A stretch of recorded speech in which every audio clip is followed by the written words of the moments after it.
For almost 200 years, the galaxy had forgotten about Earth. To the powerful alien empires, humans were a distant, irrelevant species, once loud and full of ambition, but long absent from galactic matters. Many believed they had either destroyed themselves or drifted into isolation. The great races no longer mentioned them in their councils. Maps no longer marked Earth as a strategic system. But that changed the moment Goliath entered the orbit of Virex-9, a neutral colony world caught in the middle of a resource war between the Galactic Confederacy and the Eskar Dominion. Without warning, a shadow passed over the skies of the colony. Thousands of citizens looked up and saw it, a massive black warship, 3 kilometers long, shaped like a floating fortress, with no visible lights, no known markings, and a hull that seemed to swallow sunlight. It didn't transmit greetings. It didn't answer hails. It simply hovered in silence, as if watching. Across Virex-9, news of the arrival spread quickly. Miners, traders, scientists, and alien officials all paused their duties to stare at the sky, their thoughts filled with confusion and growing fear. Then the signal came. A single voice, transmitted in every known galactic language, played across every channel. This system is now under human protection. The voice belonged to Captain Ava Ryland of the United Earth Defense Command. Calm, clear, without arrogance, just the quiet strength of someone who knew exactly what kind of ship she commanded. The announcement stunned the galactic community. Within hours, cameras across the Confederacy showed footage of Goliath. Analysts tried to identify the vessel, but no known database contained its design. Some thought it was a relic. Others believed it was a bluff, an empty threat from a forgotten world. But not the Eskar Dominion. For decades, the SEA-Kar had spread their rule through force, believing in strength above diplomacy. They controlled over 100 systems and crushed anything that stood in their path. To them, Virex-9 was already theirs, and they saw Goliath as a challenge. Without delay, they dispatched a task force of 12 heavy warships, modern, fast, and deadly, to confront the human battleship. Each ship was armed with plasma lances, kinetic missiles, and energy shields tested in countless wars. As they approached the orbit of Virex-9, their commanders laughed. Some even broadcast warnings to the colony below: evacuate or burn. In the Goliath's command deck, Captain Ryland stood in silence, watching the incoming ships on a holographic screen. Around her, the crew moved with calm precision. There was no panic. No last-minute plans. Goliath had been built for this. It wasn't just a warship, it was Earth's answer to centuries of being ignored, underestimated, and forgotten. Ryland gave one order: weapons free. The space around the Goliath shifted.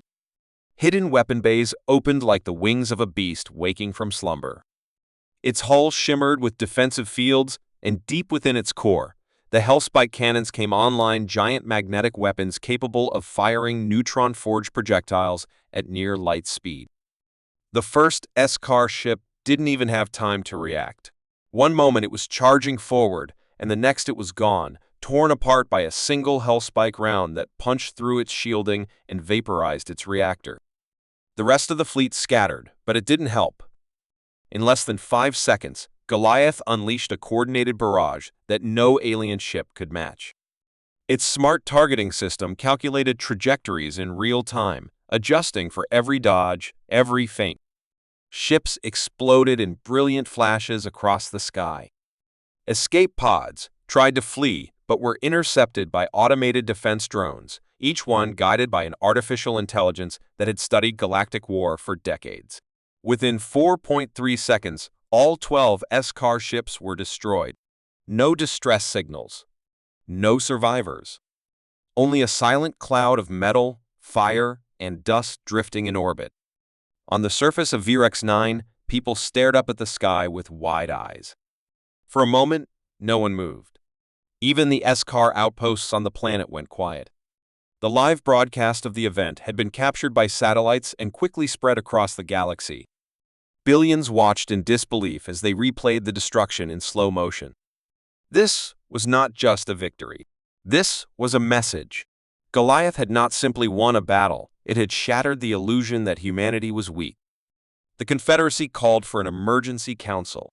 Leaders argued in hushed tones. Analysts questioned how Earth, once technologically behind, had built a ship more advanced than anything in the galaxy. Some feared that if the S-Car retaliated, a full-scale war would begin. But no new S-Car fleet came. Their nearest commanders refused to engage.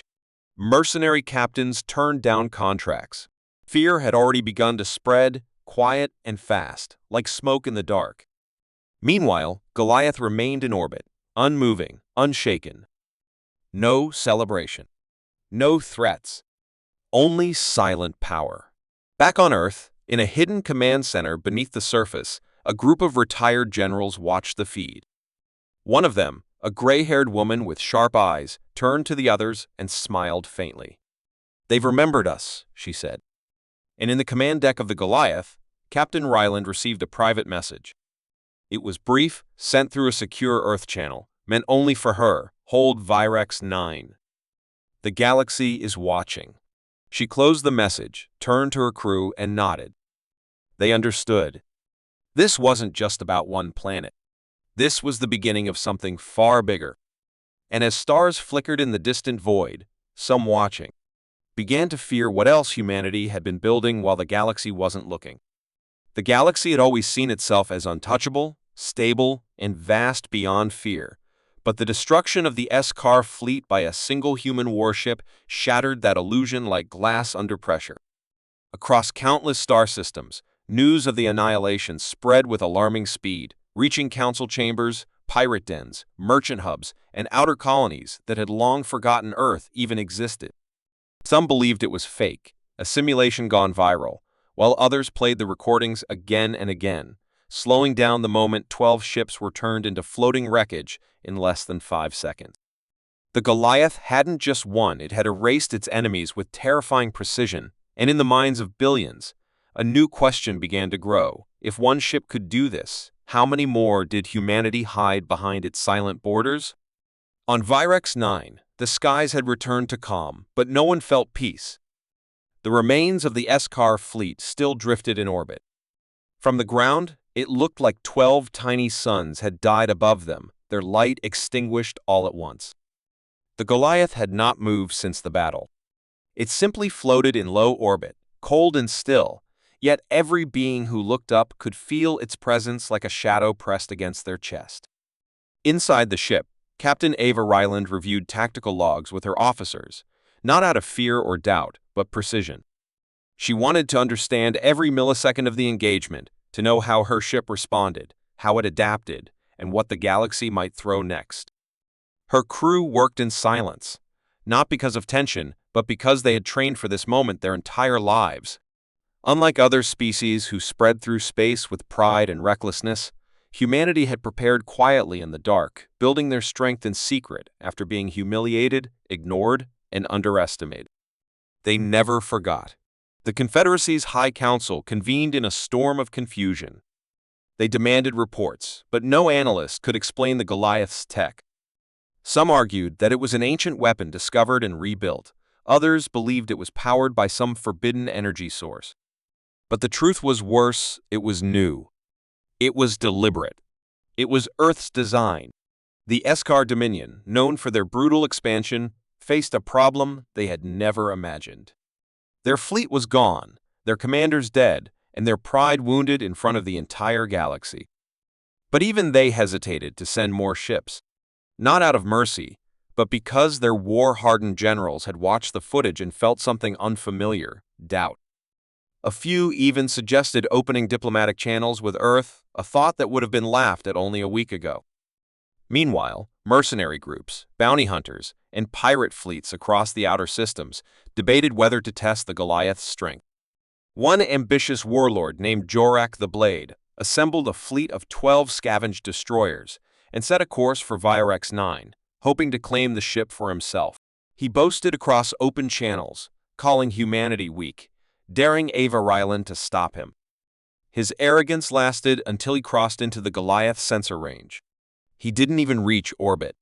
Without a single word, the Goliath launched a micro-drone cloud that moved like smoke through space, silent and invisible. By the time Jorek's fleet noticed them, it was too late. Their engines failed first, then life support, then lights. One by one, the ships powered down, drifting uselessly through the void like broken toys. No explosions, no fire, just silence. And again, the galaxy watched. There was no doubt now the Goliath was real, it was deadly, and it was patient.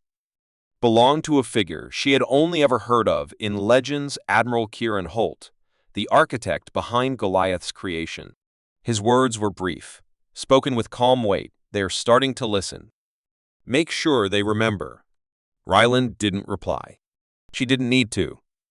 Every move she made was part of a larger plan one Earth had been waiting centuries to execute. Across the stars, smaller species who had long suffered under the rule of the larger empires began to whisper. If Earth had a ship like that, maybe they would share technology. Maybe they would protect the weak. Or maybe they were just as dangerous as the ones who had ruled before. Fear and hope spread in equal measure, and that uncertainty made the galaxy nervous. A strange quiet began to settle across sectors that had once been loud with conflict. Pirate attacks dropped. Border skirmishes halted. Even the Elendari, the cold machine intelligence that had waged war with logic alone, paused its campaigns to assess this new variable. They didn't fear death, but even they calculated risk, and Goliath's presence had just rewritten every formula. In a secret meeting on the Confederacy's capital world, one senator said what many feared to admit. If we can't understand their weapon, we cannot predict their future actions. We are no longer in control. No one disagreed. Back on Virex 9, the local colony had returned to life, but under a strange new order. Human engineers walked the streets alongside alien miners, offering medical aid, repairing systems, and rebuilding communication towers. They weren't invaders. They brought water, food, and security. But they also brought silence. No one dared attack the colony now. No smugglers. No black market traders. The sky above was guarded by a sleeping giant, and no one wanted to be the next to wake it. Captain Ryland stood alone on the Goliath's observation deck, staring out at the stars. Her face was calm, her hands behind her back. She knew more challenges would come. More powers would rise. But for now, Goliath had done something no human ship had ever done. It had made the stars go quiet. And in that silence, humanity had spoken louder than any war ever could. The galaxy had seen many sieges over the centuries, planets surrounded, blockades built, battles fought over months or even years, but what hovered above Virex 9 after the arrival of the Goliath didn't fit any known category of conflict, and yet every species with a fleet began to prepare for war.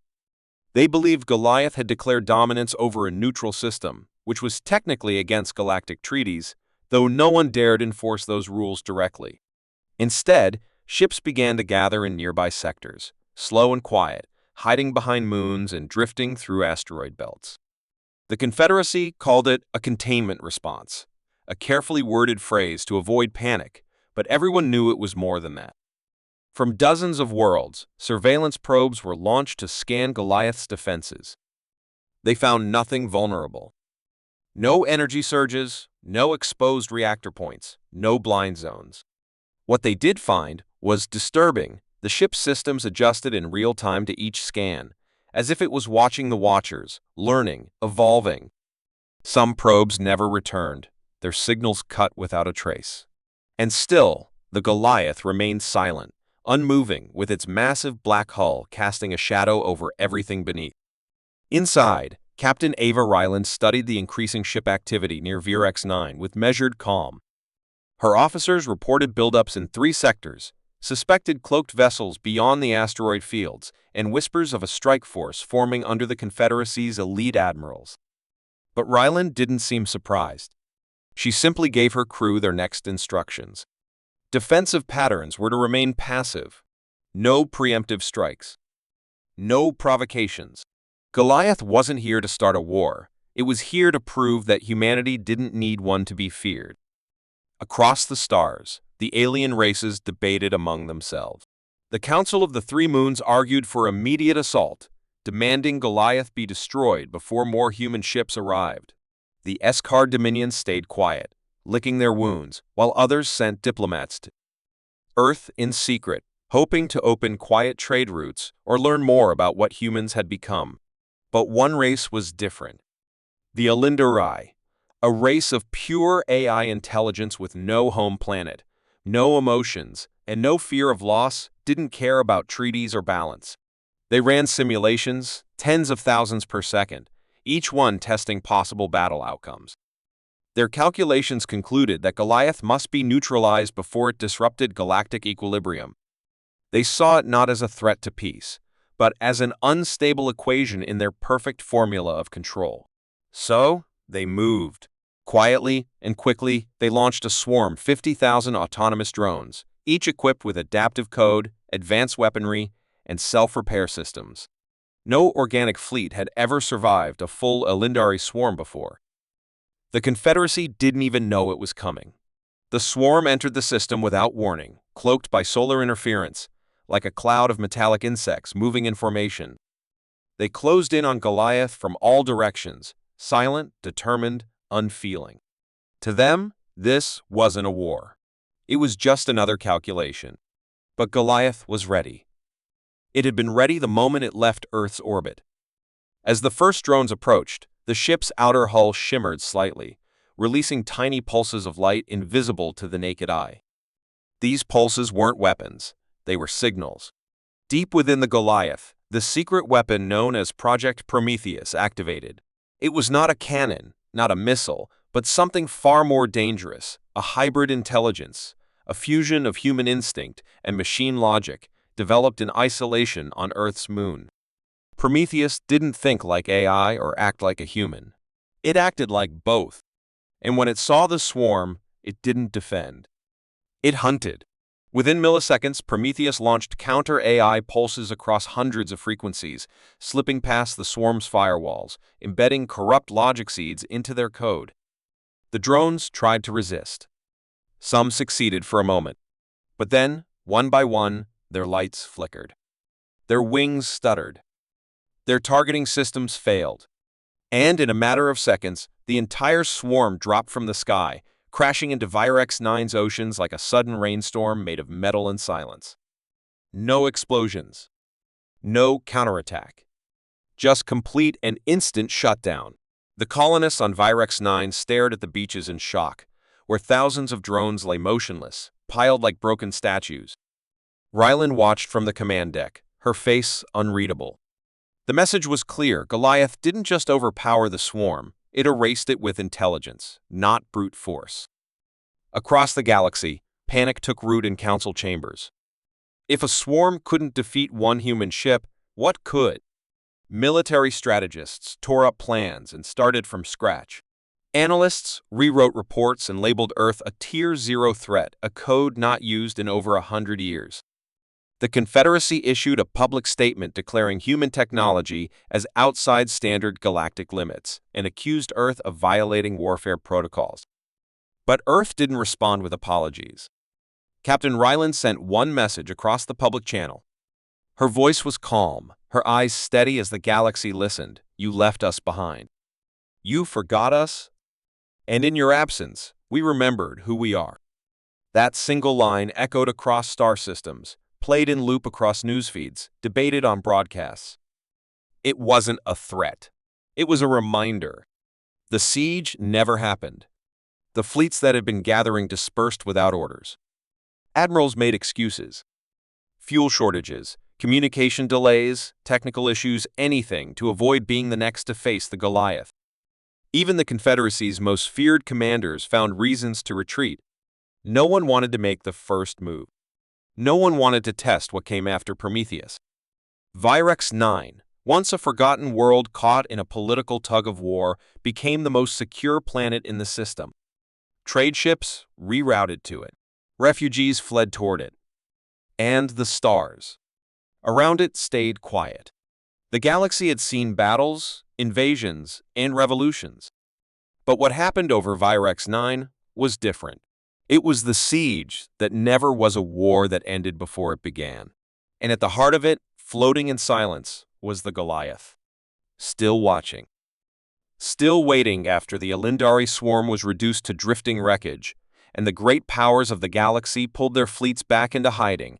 Space around Virex 9 became unnaturally calm, almost like the universe itself was holding its breath, unsure of what would happen next.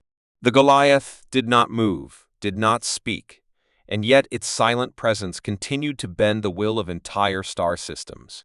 Trade lanes shifted, colonies rewrote defense plans, and even the most arrogant species began to approach human emissaries with caution and carefully chosen words. But in that stillness, something ancient began to stir, something that had not spoken in centuries. On the edge of known space, beyond the reach of charts and nav stations, there was a region feared even by the bravest explorers, a starless zone called the Maw of Karsus, a black patch in the sky where signals vanished, and ships disappeared without a trace.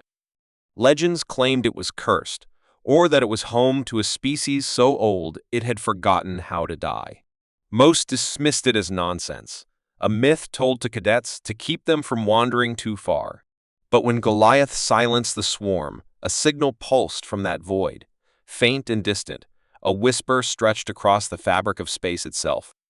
No one knew who heard it first. Some claimed a listening post in the Zaari cluster caught it. Others said a smuggler ship near the Varn Rift stumbled upon it by accident. But when decoded, the message was clear ancient Earth language, mixed with tones older than human civilization. And all it said was this: at last, the echo returns. When the message reached the Goliath, it triggered something within its core, a deep protocol buried in its design, something not even Captain Ryland fully understood. For the first time since its arrival, the ship shifted its course.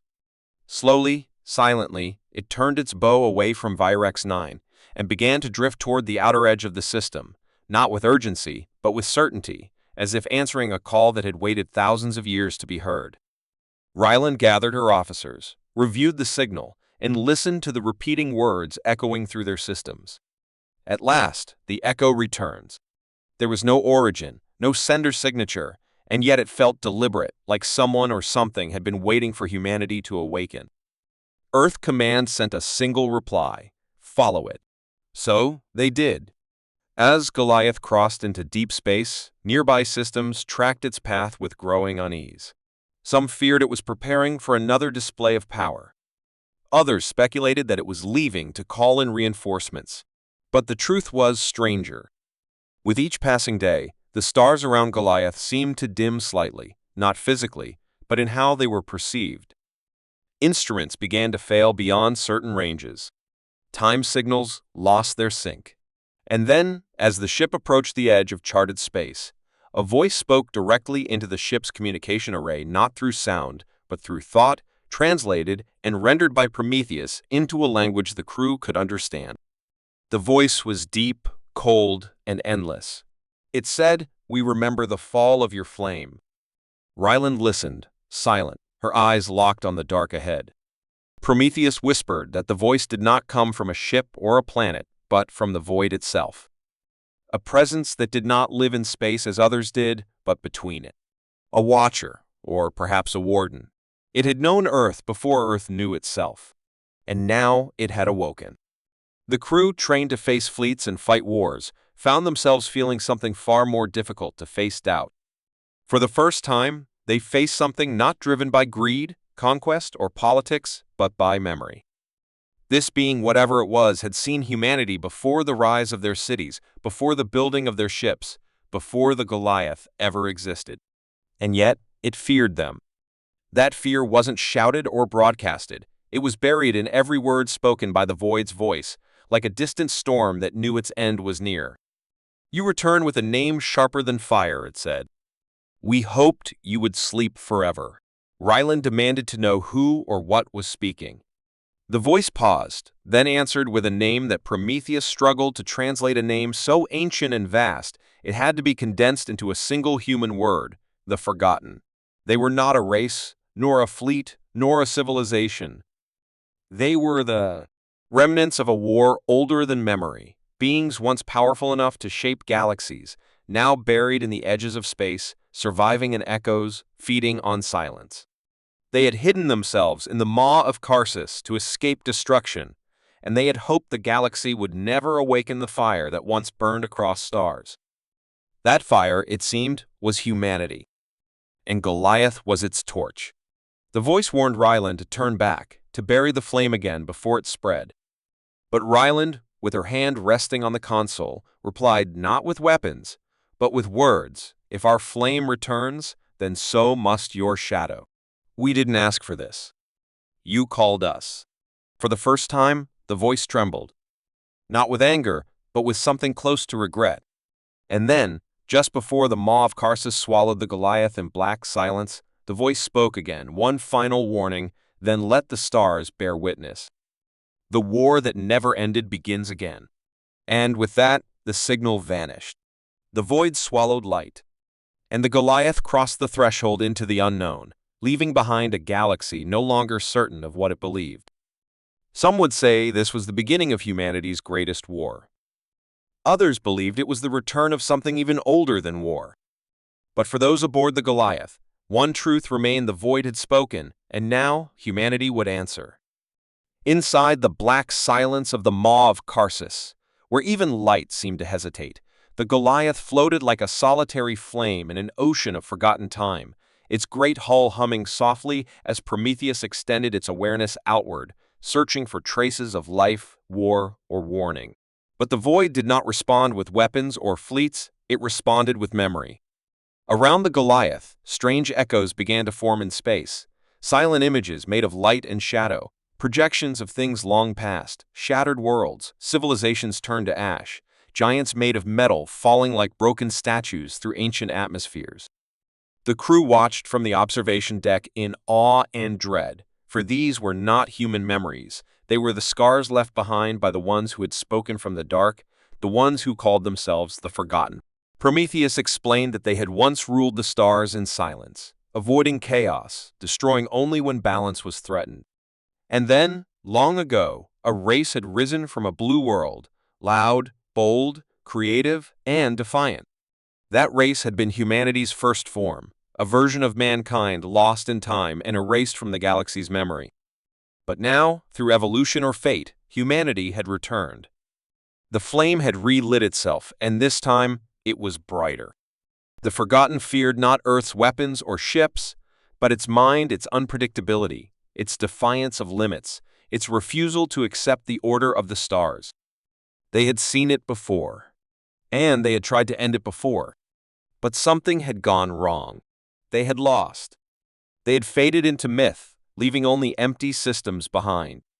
And now, as Goliath moved deeper into the dead heart of the void, the past threatened to wake again.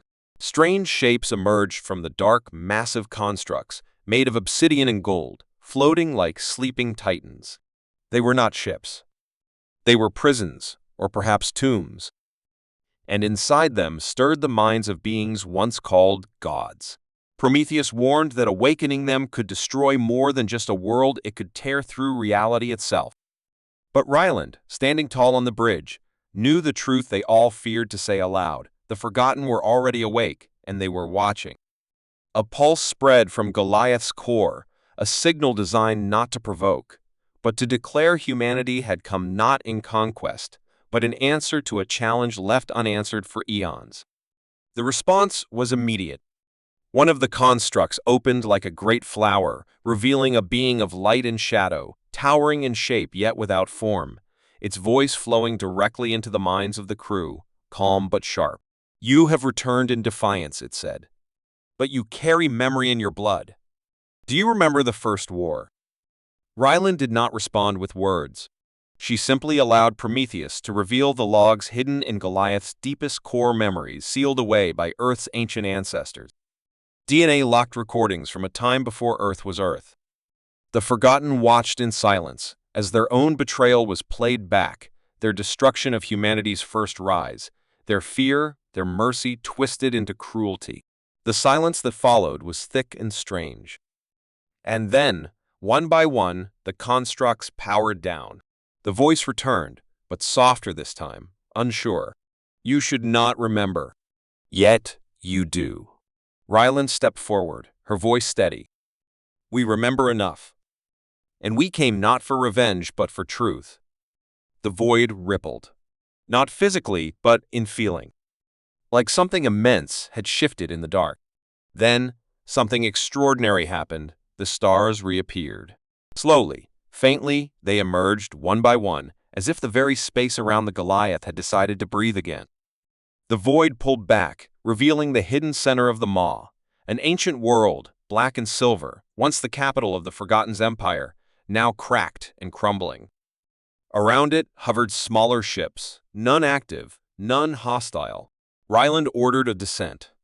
The Goliath lowered through broken sky, and when it touched the surface, the silence broke not with violence, but with song.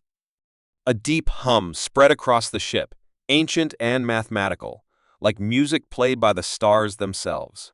Prometheus confirmed it was a message, encoded in harmonic frequencies. A welcome, not a warning. The Forgotten had decided. Humanity was not the enemy, they were the inheritors. On that ancient world, deep beneath its surface, the crew of Goliath found the records of the first humans, the original war, and the truth that had been buried by time and fear. Humanity had never been destroyed. They had chosen to vanish, to hide among the stars as something simpler, waiting for a time when they could return without repeating their mistakes. Goliath had been built not as a weapon, but as a key, a beacon meant to unlock this final chamber of truth. And now that it had, the stars began to shift. Across the galaxy, strange signals awoke. Old satellites turned on. Deep vaults opened. Ancient allies long thought extinct stirred in distant systems. And everywhere, one name was repeated again and again: humanity. In the weeks that followed, ambassadors from across the galaxy made their way toward the Maw, not with weapons, but with questions. Treaties were rewritten. War fleets were dismantled. The Confederacy issued a new declaration, calling Earth the first flame and recognizing humans as founders of a cycle older than the stars themselves. The S-Car returned the bones of fallen human explorers kept as trophies.